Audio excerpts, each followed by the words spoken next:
Salut à tous et bienvenue dans Malte à propos, épisode 66. Aujourd'hui au programme, pas de dégustation comparative, enfin pas tout à fait comme d'habitude. Je m'explique. Ces derniers mois, j'ai repéré plusieurs commentaires faisant état du changement de profil aromatique d'un whisky au cours du temps, et notamment pour cette bouteille-ci, le Glengrant Arboralis. Au cours du temps, effectivement, le profil aromatique d'un whisky évolue, et notamment lorsque la bouteille tend à être de plus en plus entamée. Ce phénomène, il a un nom, c'est l'oxydation. Comment l'expliquer? Qu'est-ce qui se passe concrètement lorsqu'un whisky s'oxyde? C'est tout l'objet de cette vidéo. Comment et quand l'oxydation, le phénomène d'oxydation impacte le whisky? Est-ce que c'est une bonne chose? Est-ce que c'est une mauvaise chose? Et troisième étape, je vais comparer à chaque fois le même whisky, dans un premier temps le whisky que je viendrai de me servir et dans un second temps le whisky qui a reposé environ 1 heure dans le verre, et je vais faire ça pour les 3 bouteilles qui sont là. Donc un jeune whisky, un as, embouteillé à 40 degrés d'alcool,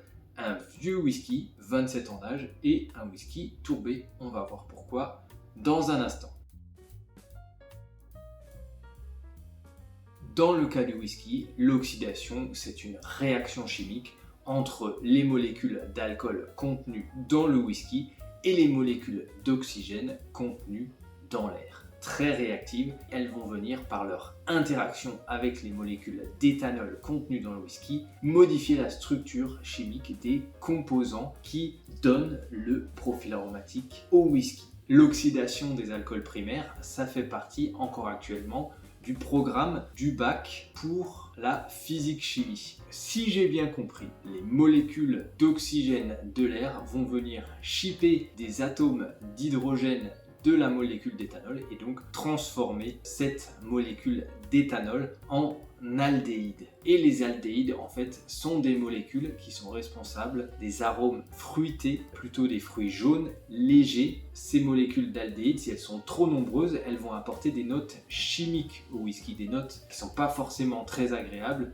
des odeurs de peinture, de colle, voilà, des choses qu'on n'aime pas retrouver en général dans son whisky. Les molécules d'aldéhyde peuvent elles-mêmes évoluer, voir leur structure moléculaire modifiée par l'action des molécules d'oxygène et devenir non plus des aldéhydes mais des acides. Là, ça va également apporter des saveurs, des odeurs qu'on n'aime pas. Personnellement, je connaissais le phénomène d'oxydation, non pas dans sa version oxydation de l'alcool, mais plutôt le phénomène d'oxydation des métaux, du fer. Sa manifestation la plus concrète, c'est la rouille. De là, je pense, vient notre préjugé négatif. Et on a tous connu un vin qui a mal tourné, qui a tourné au vinaigre. Et bien là, encore une fois, c'est dû à ce phénomène d'oxydation. Et l'oxydation du whisky, dans 8 à 9 cas sur 10, ça doit être considéré plutôt comme une bonne chose.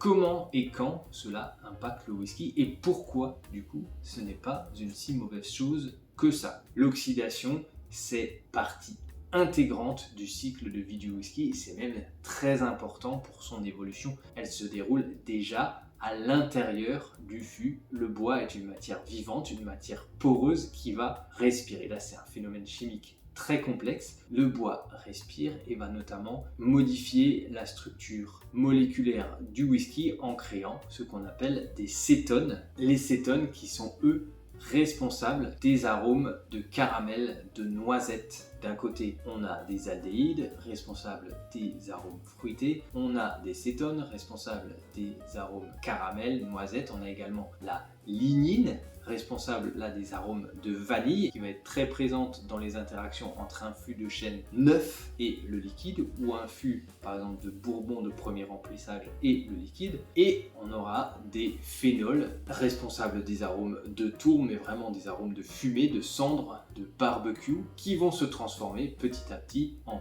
quinones, qui sont d'autres molécules encore, d'autres composés chimiques qui eux auront moins ce côté tourbé, fumé. Tout ça doit s'équilibrer et c'est donc le rôle du maître assembleur que d'équilibrer toutes ces saveurs, de changer le whisky de fût, de changer le fût de place, de combler l'espace laissé par le whisky, car au fur et à mesure des années, il va se créer un espace entre le niveau du liquide et la surface du fût, espace dans lequel va s'introduire de l'air et donc des molécules d'oxygène. Le premier phénomène à l'œuvre, il est bien connu sous le nom de part des anges. Voilà, c'est tout simplement l'évaporation des molécules d'eau et des molécules d'alcool. Il y a aussi la part du diable, un peu moins connu, c'est le caractère, encore une fois, poreux du bois qui va permettre à une partie du liquide d'être absorbée par le bois. Ça dépend du type de fût et de la durée du vieillissement. C'est donc la preuve ultime que l'oxydation, ça ne peut pas être une mauvaise chose pour le whisky,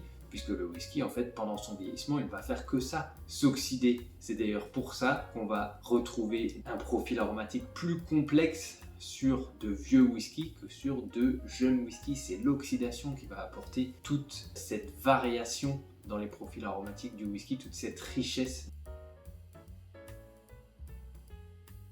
Le whisky jeune va être moins sensible aux changements induits par l'oxydation, parce qu'il est encore composé en majeure partie par des molécules d'éthanol qui n'ont pas encore évolué pour la plupart en aldéhyde et donc qui sont moins volatiles, moins sensibles à l'effet de l'oxydation. En revanche, les vieux whisky ont une part plus importante de composés qui se sont déjà dégradés, qui ont déjà changé, qui sont plus volatiles, plus sensibles à l'oxydation. C'est logique puisque c'est des whiskies qui ont déjà été soumis pendant plusieurs années, voire pendant plusieurs dizaines d'années à ce phénomène d'oxydation. Ensuite, il y a whisky tourbé, whisky non tourbé. Il y a un composé chimique qui va faire toute la différence, c'est les phénols, issus de la tourbe. Eux aussi, relativement sensibles au phénomène d'oxydation. Ils sont tellement importants dans le profil aromatique du whisky et ils sont tellement vite détectés par nos cellules olfactives que toute modification de ces phénols va entraîner du coup un changement sensible dans le profil aromatique du whisky. Et c'est notamment pour cela que les whiskys tourbés plus âgés ont toujours moins de tourbe au nez comme en bouche que leurs petits frères.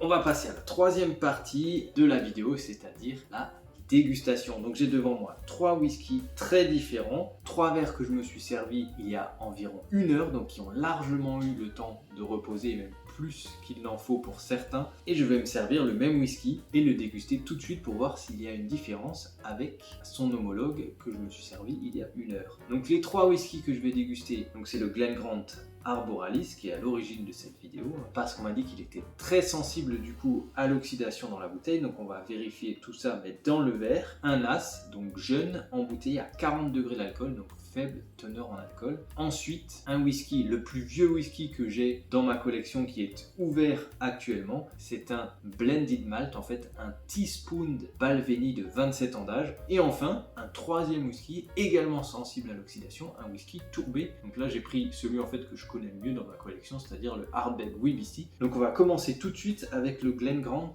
Arboralis. Et je vais bien sûr commencer par le verre que je me sers en premier.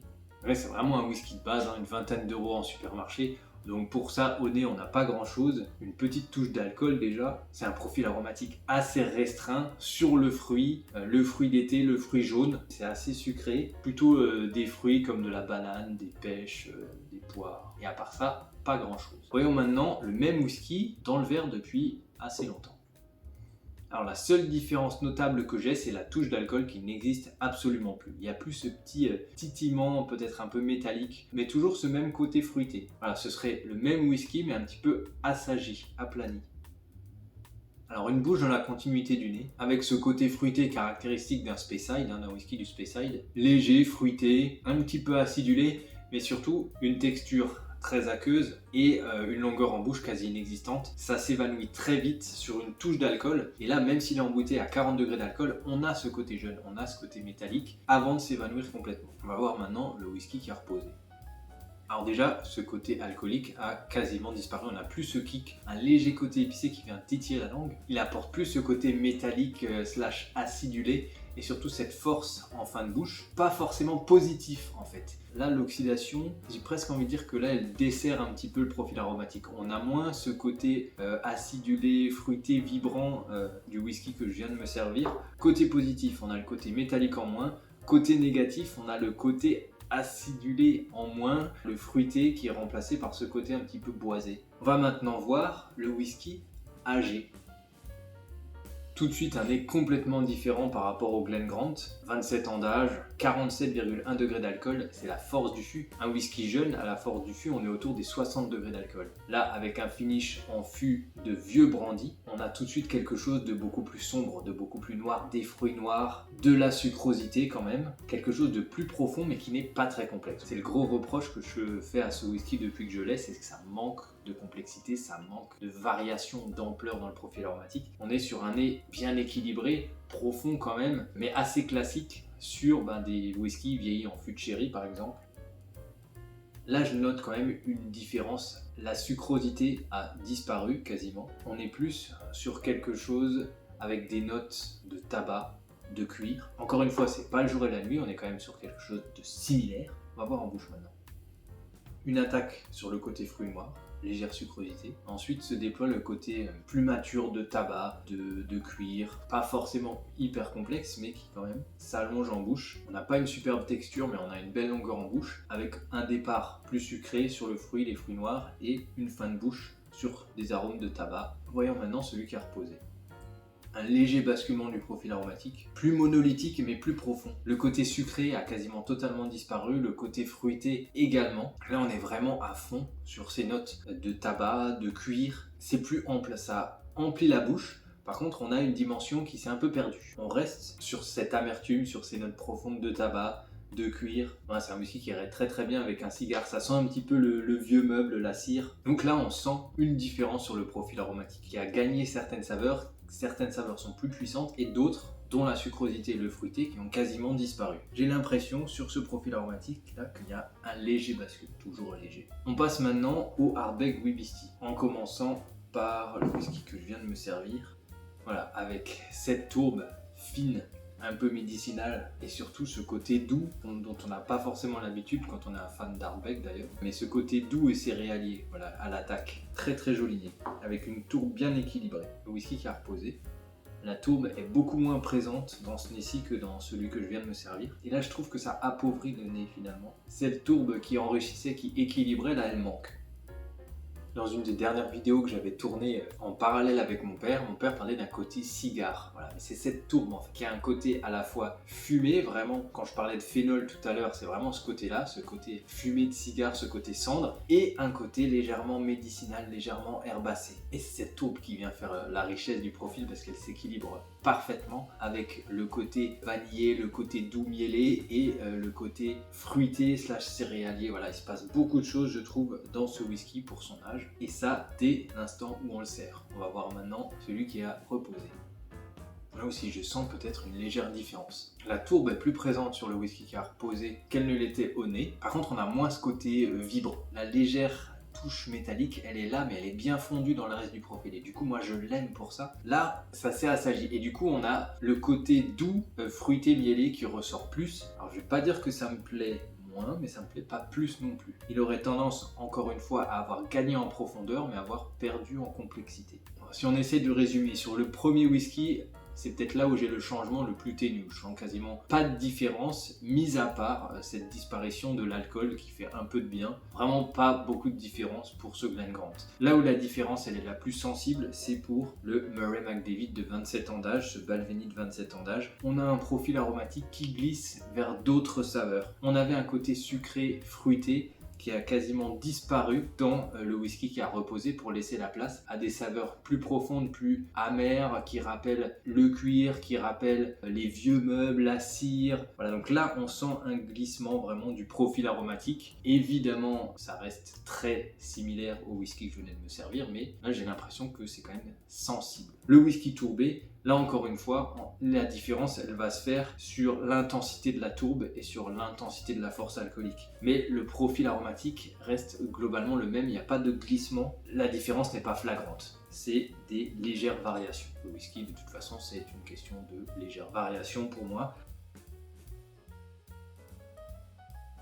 J'arrive à la fin de cette vidéo. J'espère que vous aurez encore appris 2-3 petites choses dans cette vidéo. J'espère qu'elle vous a plu. J'espère que mon charabia initial sur tout ce qui est moléculaire, c'était compréhensible. Si jamais j'ai raconté des bêtises, n'hésitez pas à le mettre en commentaire. N'hésitez pas non plus à aller consulter la vidéo que Ralphie a réalisée sur ce thème de l'oxydation. Je l'ai regardée pour préparer cette vidéo, elle est très bien. N'hésitez pas non plus à consulter une chaîne que j'ai découvert totalement par hasard en préparant cette vidéo et qui s'appelle La Chaîne du Whisky. C'est donc une chaîne francophone qui malheureusement est en sommeil depuis plusieurs années maintenant, et dont une des playlists s'intitule Science et Whisky. Les contenus sont un petit peu farfelus, mais c'est très instructif, et c'est un point de vue qui n'est que très peu traité sur le whisky. N'hésitez pas à consulter ces contenus. J'ai encore énormément de projets de vidéos en stock, un peu plus classiques. Mon top 3 pour l'année 2025, évidemment, comme l'an passé. Restez connectés.